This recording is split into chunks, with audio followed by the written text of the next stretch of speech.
Bonjour, merci de nous suivre. Bienvenue pour un nouveau numéro d'IT Box, une série de séquences consacrée à toute l'actualité liée à l'informatique et aux nouvelles technologies. Et notre spécialiste du jour, c'est vous, Denis Voituron. Bonjour. Bonjour. Vous êtes ingénieur informaticien, vous êtes reconnu dans le milieu et aujourd'hui architecte senior chez Onirix et expert Microsoft.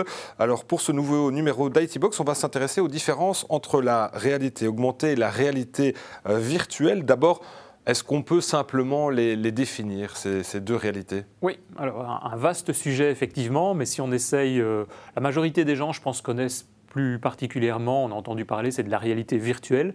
C'est-à-dire que là, on fait référence à des technologies qui sont plus immergentes. Donc on fait une reconstruction par ordinateur d'un environnement, d'une planète, enfin d'un espace qui n'existe pas.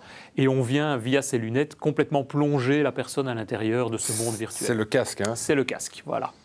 À côté de ça, on a de plus en plus maintenant, on va voir dans différents domaines d'ailleurs, de la réalité dite augmentée ou réalité mixte, où là c'est plutôt sur l'environnement réel, donc on a aussi un casque ou des lunettes, et on vient incruster sur l'environnement existant des éléments, des avatars et des fonctionnalités supplémentaires, mais sur quelque chose qui est totalement réel. Donc comme on se voit nous et nous, on pourrait rajouter quelqu'un supplémentaire à l'intérieur de la pièce par exemple.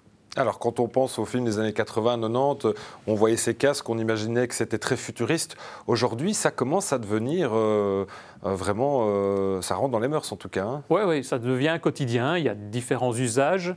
En termes d'usage, on dirait plutôt que la réalité virtuelle est plutôt dans des aspects de simulation, de jeux. On retrouve beaucoup ça à l'intérieur des jeux, notamment pour aller par exemple sur Mars, combattre des aliens, faire des jeux de combat ou de jeux de musique sabre laser. Il y a un fameux jeu, pour ceux qui connaissent, qui est Beat Saber par exemple, qui permet de faire ça.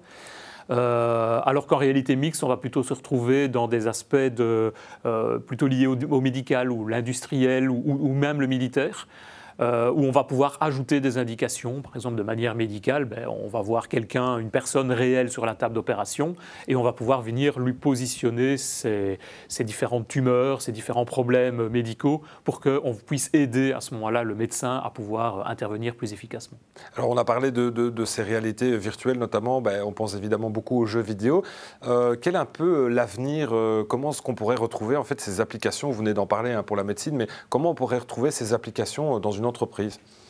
Alors, l'avenir, c'est surtout basé sur l'aspect miniaturisation. Notamment, on retrouve maintenant les gros casques. On a vu nos enfants, dans 20-30 ans, vont nous demander qu'est-ce que c'est que ce gros truc sur la tête. Donc ça, je pense que c'est plus l'avenir va se porter là-dessus. C'est une miniaturisation sous forme de lunettes, voire de lentilles. Ça existe déjà dans certains domaines d'ailleurs. Et donc, ça va permettre, par exemple, d'afficher qu'on va se croiser dans la rue, afficher le nom de l'interlocuteur. Personnellement, moi, ce qui va beaucoup m'aider à ce niveau-là, parce que je ne suis pas du tout physionomiste, donc ça va nous permettre de faire ce genre de choses, par exemple. Ça va permettre de rajouter des informations par rapport à d'autres personnes. Ça va nous permettre de simuler des environnements. On pense à des simulateurs de vol pour les pilotes d'avion, par exemple, où tout ce genre de technologies vont pouvoir être de manière beaucoup plus simplifiée et de manière beaucoup plus automatisée à l'intérieur de ce genre de lunettes. On en est où aujourd'hui avec ces technologies? On voit qu'elles sont là, hein, elles sont de plus en plus présentes, mais est-ce que ça ne va pas encore un petit peu s'intensifier ici dans les prochaines années? Alors ça, c'est la grande discussion et la grande question pour le moment. Certains vont et espèrent que ça va effectivement beaucoup s'intensifier. On va voir un petit peu s'il y a un marché porteur sur ce domaine. En tout cas, beaucoup de sociétés, d'entreprises s'intéressent à ce domaine-là. Il y a des grands groupes, on pense Facebook qui a mis et met beaucoup d'argent dans le casque Oculus.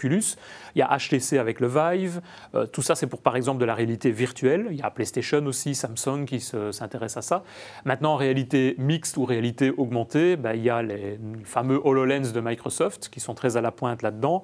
Vous avez également les Google Glass, qui est un projet qui a été mis un petit peu en veille pour l'instant par Google, mais qui sont tous dans ce domaine d'évolution effectivement, et les sociétés sont prêtes à lancer en tout cas des produits pour voir un peu l'avantage de ce qu'on va pouvoir tirer de ce genre de produit. Oui, il y a encore beaucoup de recherches évidemment. Alors comme dans toute technologie de pointe, il y a des détracteurs. Pour vous, c'est quoi les dangers de ces technologies ? Alors, les dangers, ils sont à plusieurs titres. Il y a d'abord des dangers plutôt liés à la vie privée, donc tout ce qui est notamment collecte et analyse de données. Je parlais, si on se retrouve dans la rue et qu'on va pouvoir afficher le nom de la personne, bien évidemment, ces informations-là doivent être capturées quasiment en temps réel. Donc, il y a des risques à ce niveau-là qu'il va falloir suivre. Il peut y avoir des risques plutôt liés à la santé. On a quelque chose qui est en permanence sur les yeux, donc lié à la vue notamment, lié à la santé mentale. Se retrouver à l'intérieur d'une bulle comme ça, ben, ça peut effectivement provoquer des problèmes qui sont d'ailleurs déjà analysés par des spécialistes. Le fait de s'isoler du monde notamment. Et on retrouve par exemple, je vous conseille d'aller lire le livre Ready Player One de Ernest Cline, qui a d'ailleurs été transformé en film par Steven Spielberg, où on voit effectivement toutes les dérives qu'ils peuvent avoir et tous les avantages qu'on peut retrouver d'utilisation de l'immersion via des casques virtuels. Merci beaucoup, Denis Voituron. Merci bien. On se retrouve très bientôt pour un nouveau numéro d'IT Box. En attendant, rendez-vous sur nos réseaux sociaux Onirix, sur notre page YouTube Black Sheep Tribes Network, où vous pouvez retrouver toutes ces séquences d'IT Box. Merci de nous avoir suivis. Au revoir. À bientôt.